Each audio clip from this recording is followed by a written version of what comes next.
पिता पुत्र पवित्र आत्मा के नाम पर आमीन। आप सबों को जय यीशु। आइए आज हम लोग मार्कुस के सुसमाचार अध्याय 13, 14, 15 और 16 पर मनन चिंतन करेंगे। हम लोग 13 अध्याय में देखते हैं तैयार रहो, जागते रहो। पूरे अध्याय को हम संक्षिप्त रूप से देखेंगे तो वचन कहता है तैयार रहो और जागते रहो।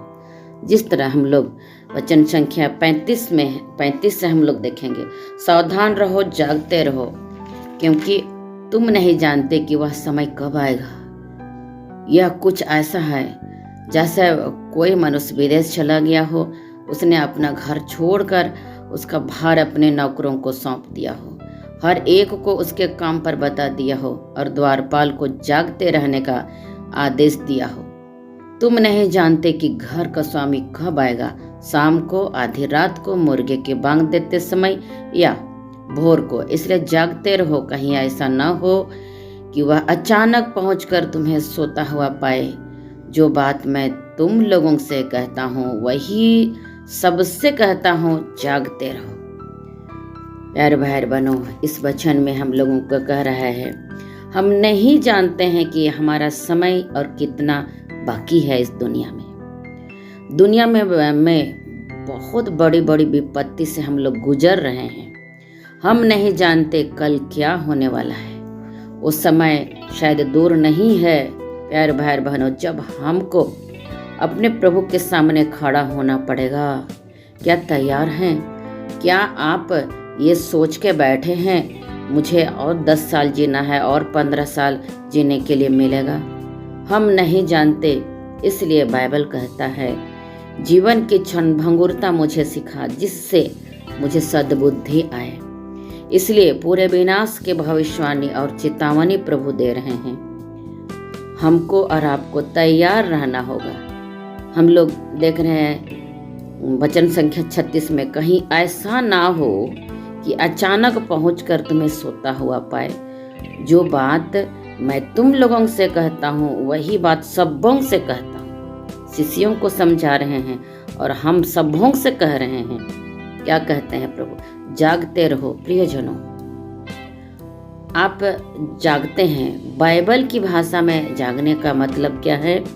निगरानी बनाए रखना, मतलब प्रार्थना में जागना, वचन में जागना, पाप में नहीं सोना, मोबाइल में खेलते नहीं सोना, गंदे रिश्ते में सोते नहीं रहना और कुछ बुरी आदतों में फंसकर सोते नहीं रहना। क्या बाइबल पढ़ रहे हैं आप?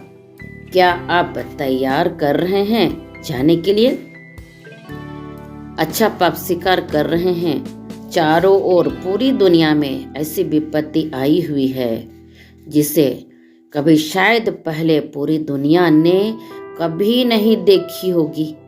इतनी बड़ी विपत्ति, इसके बावजूद आप सोते जा रहे हैं।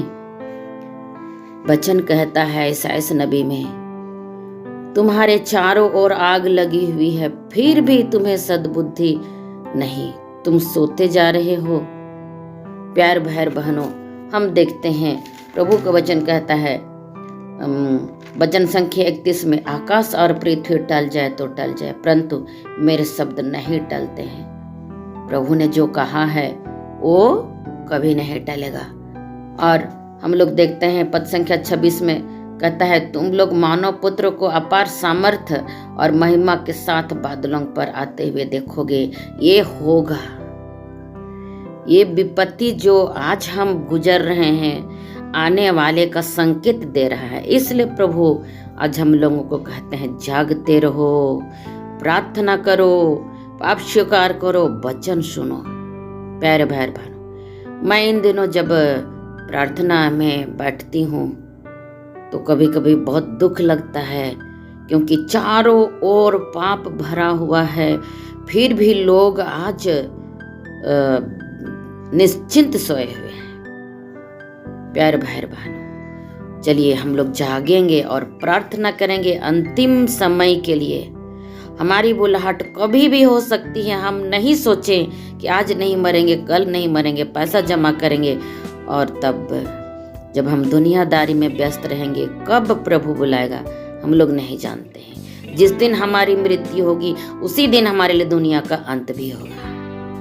प्यारे भाई बहनों, आज हमें प्रभु मुझको, आपको, सारी दुनिया को जागते हुए, प्रार्थना करते हुए रहने के लिए निमंत्रण दे रहे हैं।